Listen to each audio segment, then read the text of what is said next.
Hello student. विषय हिंदी व्याकरण। Topic भाषा और लिपि, यानी हमारा प्रकरण है भाषा और लिपि। पिछली ऑनलाइन क्लास वीडियो में हमने भाग एक में भाषा की परिभाषा, भाषा के रूप, भारत की प्रमुख भाषाएं, भाषा का उद्देश्य, भाषा के प्रयोग, भाषा की प्रकृति, ये सब हमने भाग 1 में पढ़े थे। अब भाग 2 में हम भाषा और लिपि पढ़ते हैं। भाषा और लिपि, यानी भाषा का अर्थ है बात का तरीका, यानी भाषा का अर्थ है बात का तरीका। लिपि का अर्थ होता है लीपना या पोतना। लिपि शब्द का अर्थ है लीपना या पोतना। विचारों का लीपना अथवा लिखना ही लिपि कहलाता है। विचारों का लीपना अथवा लिखना ही लिपि कहलाता है। दूसरे शब्दों में परिभाषा है भाषा की उच्चरित मौखिक ध्वनियों को लिखित रूप में अभिव्यक्त करने के लिए निश्चित किए गए चिन्हों या वर्णों की व्यवस्था को लिपि कहते हैं। हिंदी और संस्कृत भाषा की लिपि देवनागरी है, यानी हिंदी और संस्कृत भाषा की लिपि देवनागरी है। अंग्रेजी भाषा की लिपि रोमन पंजाबी भाषा की लिपि है। अंग्रेजी भाषा की लिपि रोमन पंजाबी भाषा की लिपि। गुरुमुखी और उर्दू भाषा की लिपि फारसी है। नीचे की तालिका में विश्व की कुछ भाषाओं और उनकी लिपियों के नाम दिए जा रहे हैं, यानी नीचे की तालिका में विश्व की कुछ भाषाओं और उनकी लिपियों के नाम दिए जा रहे हैं। क्रम भाषा लिपियां, यानी क्रम भाषा लिपियां। क्रम 1 Hindi, Sanskrit, Marathi, Nepali, Bodo,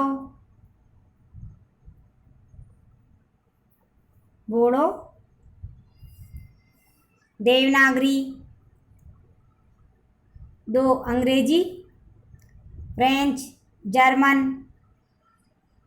Spanish, Italian, Polish, Mizo, Roman. 3 Punjabi, Gurmukhi.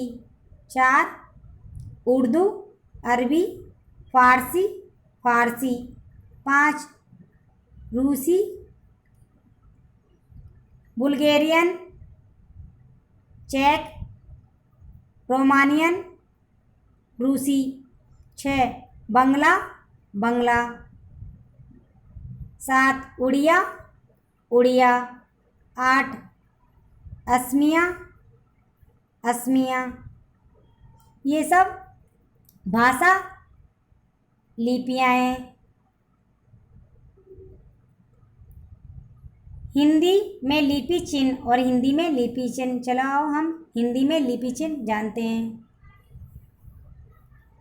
Devanagari के वर्णों में 11 स्वर और 41 व्यंजन हैं, यानी देवनागरी के वर्णों में 11 स्वर और 41 व्यंजन हैं। व्यंजन के साथ स्वर का संयोग होने पर स्वर का जो रूप होता है उसे मात्रा कहते हैं, यानी व्यंजन के साथ स्वर का संयोग होने पर स्वर का जो रूप होता है उसे मात्रा कहते हैं। जैसे ए, आ, ई, ऊ, री, ए, ऐ, ओ, औ। तो यहाँ पर कुछ मात्राएं दी गई है। आ की मात्रा छोटी, ई की मात्रा बड़ी, ई की मात्रा छोटे, ऊ की मात्रा बड़े, ऊ की मात्रा, री की मात्रा, ए की मात्रा, ऐ की मात्रा, ओ की मात्रा और औ की मात्रा।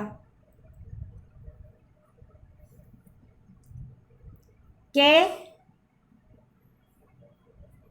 का, की, कू,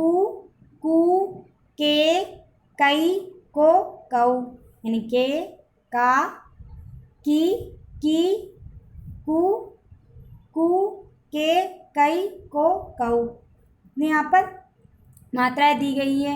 ये हिंदी में लिपि चिन्ह है, ये लिपि चिन्ह है। देवनागरी लिपि। देवनागरी लिपि एक वैज्ञानिक लिपि है, यानी देवनागरी लिपि एक वैज्ञानिक लिपि है। हिंदी और संस्कृत देवनागरी लिपि में लिखी जाती है, यानी हिंदी और संस्कृत देवनागरी लिपि में लिखी जाती है।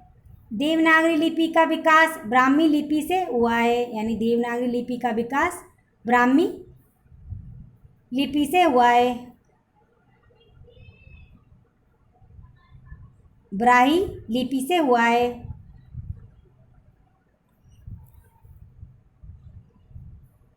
जिसका सर्वप्रथम प्रयोग गुजरात नरेश जयभट्ट के एक शिलालेख में मिलता है, यानी देवनागरी लिपि का विकास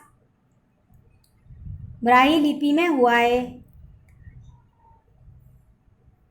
जिसका सर्वप्रथम प्रयोग गुजरात नरेश जयभट्ट के एक शिलालेख में मिलता है। 8वीं एवं 9वीं सदी में क्रमशः राष्ट्रकूट नरेशों तथा बड़ौदा के ध्रुवराज ने अपने देशों में इसका प्रयोग किया था, यानी 8वीं एवं 9वीं सदी में क्रमशः राष्ट्रकूट नरेशों तथा बड़ौदा के ध्रुवराज ने अपने देशों में इसका प्रयोग किया था। महाराष्ट्र में इसे बाल बोध के नाम से संबोधित किया। महाराष्ट्र में इसे बाल बोध के नाम से संबोधित किया गया। विद्वानों का मानना है कि ब्राह्मी लिपि से देवनागरी का विकास सीधे सीधे नहीं हुआ है, यानी विद्वानों का मानना है कि ब्राह्मी लिपि से देवनागरी का विकास सीधे सीधे नहीं हुआ है, बल्कि ये उत्तर शैली की कुटिल, शारदा और प्राचीन देवनागरी के रूप में होता हुआ वर्तमान देवनागरी लिपि तक पहुंचा है, यानी बल्कि ये उत्तर शैली की कुटिल, शारदा और प्राचीन देवनागरी के रूप में होता हुआ वर्तमान देवनागरी लिपि तक पहुंचा है। प्राचीन नागरी के दो रूप विकसित हुए हैं। प्राचीन नागरी के दो रूप विकसित हुए हैं, पश्चिमी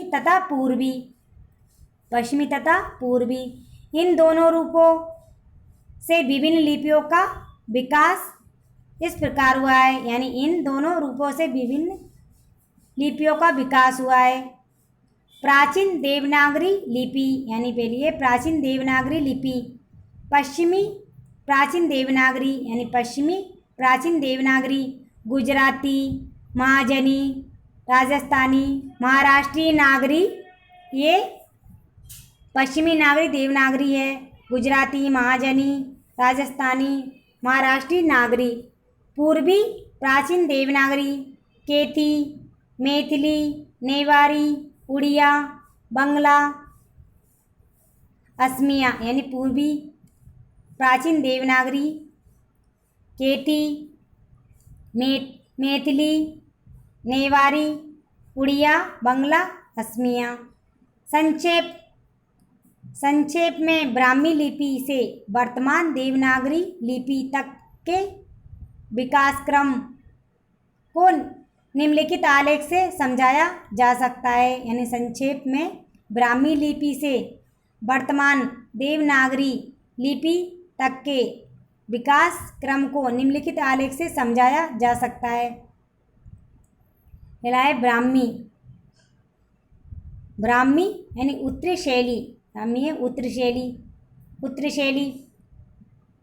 गुप्त लिपि, कुटिल लिपि, शारदा लिपि, प्राचीन नागरी लिपि, यानी उत्तरी शैली है गुप्त लिपि, कुटिल लिपि, शारदा लिपि और प्राचीन नागरी लिपि।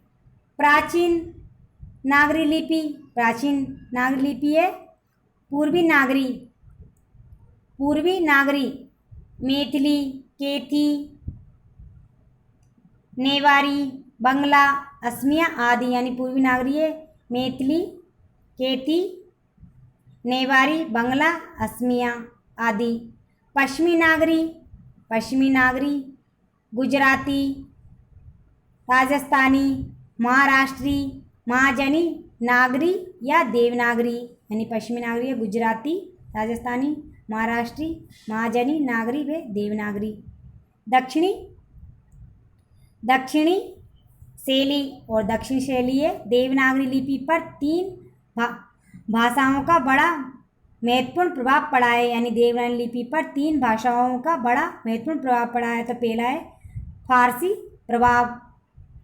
पहले देवनागरी लिपि में जिहा मूल्य ध्वनियों को अंकित करने के चिन्ह नहीं थे, जो बाद में फारसी से प्रभावित होकर विकसित हुए। के, खे, गे, जे और फे, यानी फारसी प्रभाव है। पहले देवनागरी लिपि में जिहा मूल्य ध्वनियों को अंकित करने के चिन्ह नहीं थे, जो बाद में फारसी से प्रभावित होकर विकसित हुए। के, खे, गे, जे, फे। बांग्ला प्रभाव, तो दूसरा प्रभाव है बांग्ला प्रभाव। गोल गोल लिखने की परंपरा बांग्ला लिपि के प्रभाव के कारण हुई है, यानी गोल गोल लिखने की परंपरा बांग्ला लिपि के प्रभाव के कारण शुरू हुई है। तीसरा प्रभाव यानी रोमन प्रभाव, इससे प्रभावित हो विभिन्न विराम चिन्हों जैसे अल्प विराम, अर्ध विराम, प्रश्न सूचक चिन्ह, विस्मय सूचक चिन्ह, उद्धरण चिन्ह एवं पूर्ण विराम में खड़ी पाई की जगह बिंदु पॉइंट का प्रयोग होने लगा। रोमन प्रभाव है, इससे प्रभावित हो विभिन्न विराम चिन्हों जैसे अल्प विराम, अर्ध विराम, प्रश्न सूचक चिन्ह, विस्मय सूचक चिन्ह, उद्धरण चिन्ह एवं पूर्ण विराम में खड़ी पाई की जगह बिंदु पॉइंट का प्रयोग होने लगा। तो ये दक्षिणी शैली हैं के प्रभाव हैं। हिंदी भाषा का विकास, यानी हिंदी भाषा का विकास।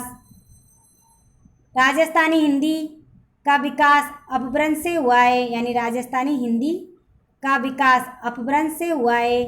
पश्चिमी हिंदी का विकास शोर सैनी से हुआ है, यानी पश्चिमी हिंदी का विकास शोर सैनी से हुआ है। पूर्वी हिंदी का विकास अर्ध मगधी से हुआ है, यानी पूर्वी हिंदी का विकास अर्ध मगधी से हुआ है। बिहारी हिंदी का विकास मगधी से हुआ है। पहाड़ी हिंदी का विकास खस से हुआ है, यानी बिहारी हिंदी का विकास मगधी से हुआ है। पहाड़ी हिंदी का विकास खस से हुआ है। तो हिंदी भाषा का विकास इस प्रकार हुआ है, यानी राजस्थानी हिंदी का विकास अपभ्रंश से हुआ, पश्चिमी हिंदी का विकास शोर सैनी से हुआ, पूर्वी हिंदी का विकास अर्ध मगधी से हुआ, बिहारी हिंदी का विकास मगधी से हुआ, पहाड़ी हिंदी का विकास खस से हुआ। इस प्रकार हिंदी भाषा का विकास हुआ।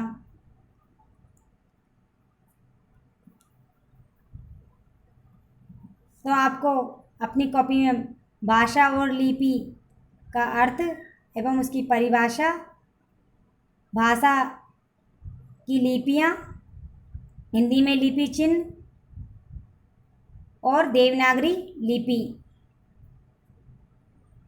तथा हिंदी भाषा का विकास आपको अपनी कॉपी में लिखना भी है और याद भी करना है। ये भाग 2 कंप्लीट हुआ आज। तो आपको अपनी कॉपी में आपको याद भी लिखने भी है और याद भी करने हैं। फिर मिलेंगे नए टॉपिक के साथ। Thank you.